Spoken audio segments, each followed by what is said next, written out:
Hey everyone, welcome back to my YouTube channel. दोस्तों, आज हम अपनी book It Start With Us के चैप्टर 2 की शुरुआत करेंगे, जो कि लिली के पीओवी का है। लिली का पीओवी का टाइमलाइन और एटलिस के पीओवी का टाइमलाइन बिल्कुल सेम है।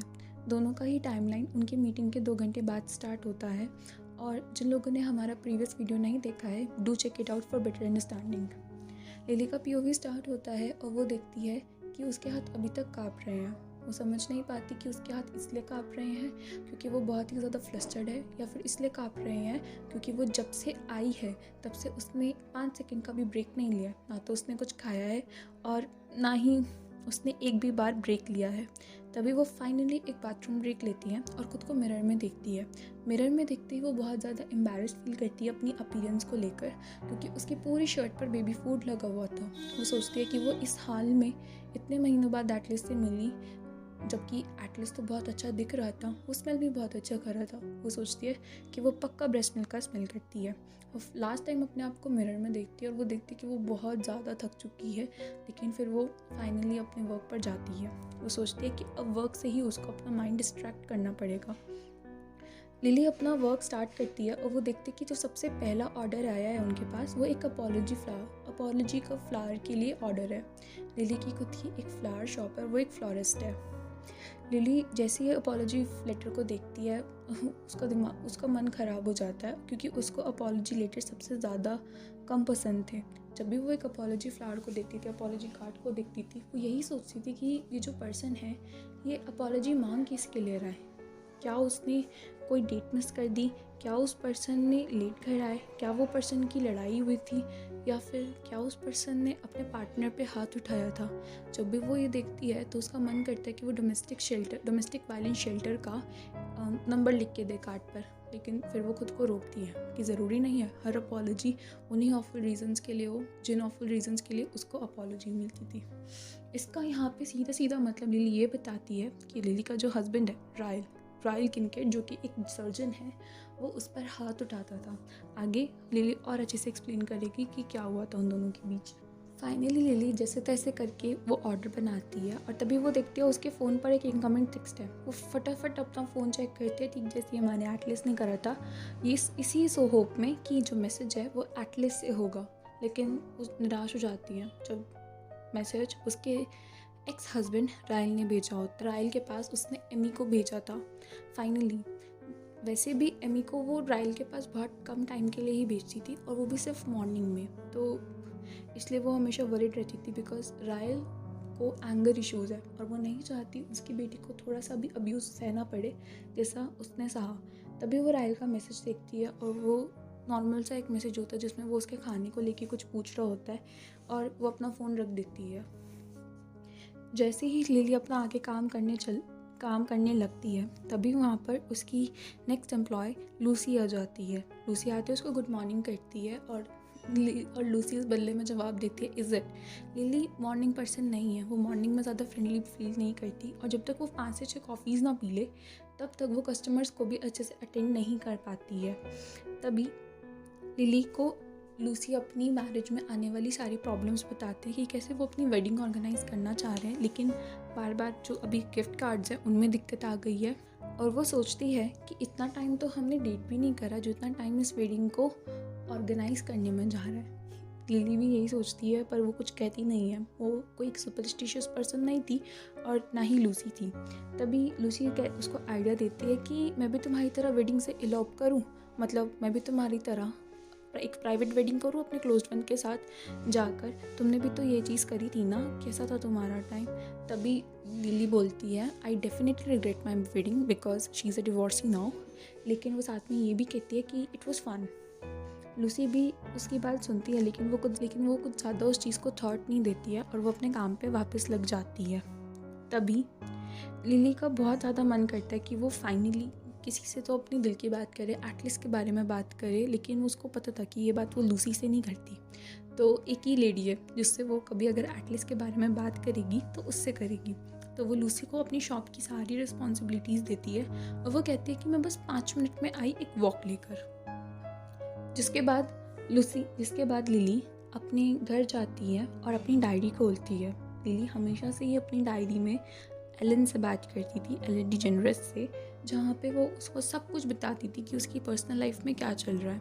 लिली को बहुत पसंद है ऐसे अपने थॉट्स में खो जाना और उनको पेपर पे लिखना, लेकिन since she is a single mother उसको इतना टाइम नहीं मिलता। तभी लिली एलन से बात करती है और अपनी डायरी में लिखते हुए हम उसकी डायरी को पढ़ सकते हैं, जहाँ पे वो लिखती है, डियर एलन, सोचो कौन वापस आ गया, एटलिस और मैं, हम दोनों एक साथ। वो बताते कि कैसे आज सुबह ही जब वो अपने काम के लिए जा रही थी तब रास्ते में वो एटलिस से मिली, पर उस टाइम पे वो एमी को रायल पे दे रही थी। तभी वो सोचती है कि उसने बहुत टाइम से एलन से बात नहीं करी है, तो वो उसको बाकी सारी बातें बताती है। वो बताती है कि कैसे रायल उसे फिज़िकली अब्यूज़ करता था और मारता था, इसी वजह से उसने उससे डिवोर्स लेने का डिसीजन लिया। और जब से उसने डिवोर्स लिया है रायल से, तब से वो उसके जितने भी नेगेटिव फ्लॉज थे जिसकी वजह से उसने डिवोर्स लिया था, जैसे कि उसके एंगर इश्यूज़ और उसका हाथ उठाना, अब वो उन चीज़ों को देख ही नहीं पाती, क्योंकि अब वो लोग डिवोर्स ही हैं। पर वो जो एस्पेक्ट्स थे जिन वजह से वो उससे प्यार में पड़ी, जिन वजह से वो उससे प्यार करने लगी थी, वो एस्पेक्ट्स अभी तक है उसके अंदर, और ये चीज़ उसको बहुत ही ज़्यादा तंग करती है और अनॉय करती है।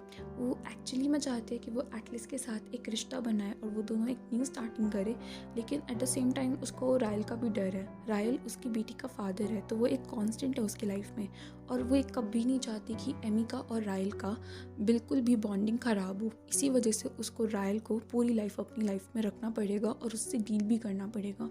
वो बताती है कि डिवोर्स लेना बहुत ही मुश्किल काम था। वो हार्ट ब्रोक भी थी क्योंकि वो रायल को बहुत ज़्यादा प्यार करती थी, लेकिन अपनी बेटी के लिए उसको ये चीज़ करनी पड़ी। वो कुछ भी करती थी अब्यूज़ की साइकिल को रोकने के लिए।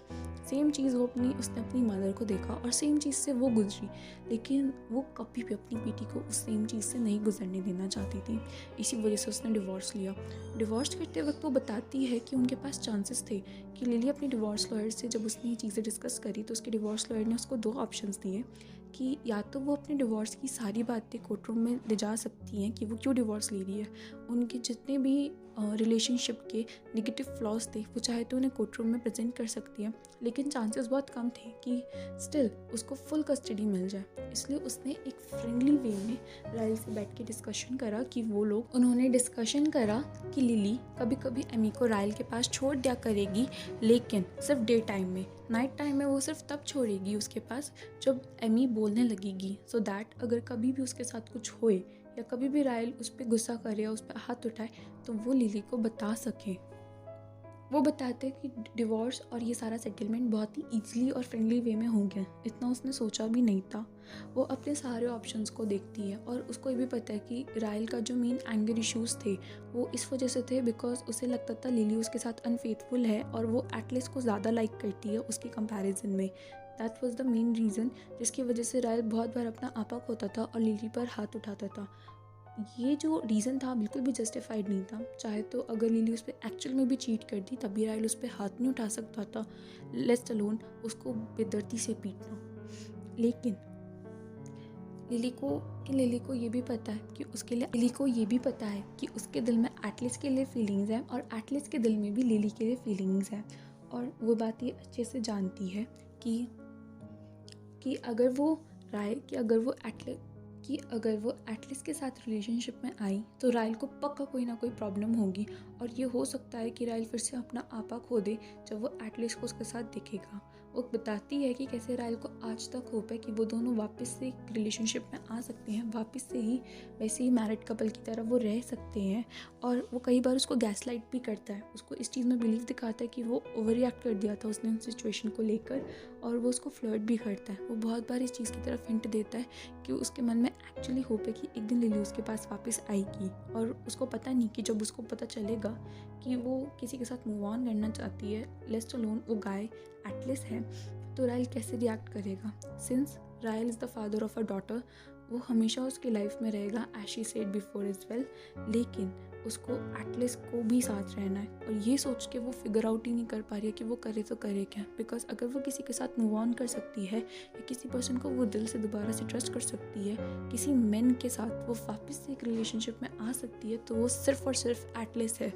लेकिन जैसे ही वो ये चीज़ एटलिस के साथ करेगी, रायल को बहुत ज़्यादा प्रॉब्लम होगी और वो कभी नहीं चाहेगी कि रायल या तो कुछ ऐसा करे जिसकी वजह से एमी उससे हमेशा से नफ़रत करने लगे, या फिर रायल एटलस को कुछ हार्म पहुंचाए। और यही सोच के वो बहुत ज़्यादा कंफ्यूज हो जाती है और उसको समझ में नहीं आता कि वो आगे की इनकी जो प्रॉब्लम है इससे कैसे फेस करे और अपने ऑप्शंस में कैसे best out of the one चुने। आज का और इसी के साथ आज का हमारा ये चैप्टर यहीं पे फिनिश हो जाता है। Please keep watching my videos and keep supporting me. Do like, share and subscribe, and please comment down below if you like any part of this video, और if you want me to do any improvement in my video quality और in my audio quality. I know बहुत ज़्यादा शोर आता है and I am still a learning one, तो I am still trying to improve my self and I need all your support. So keep watching. Thanks, bye, जय हिंद।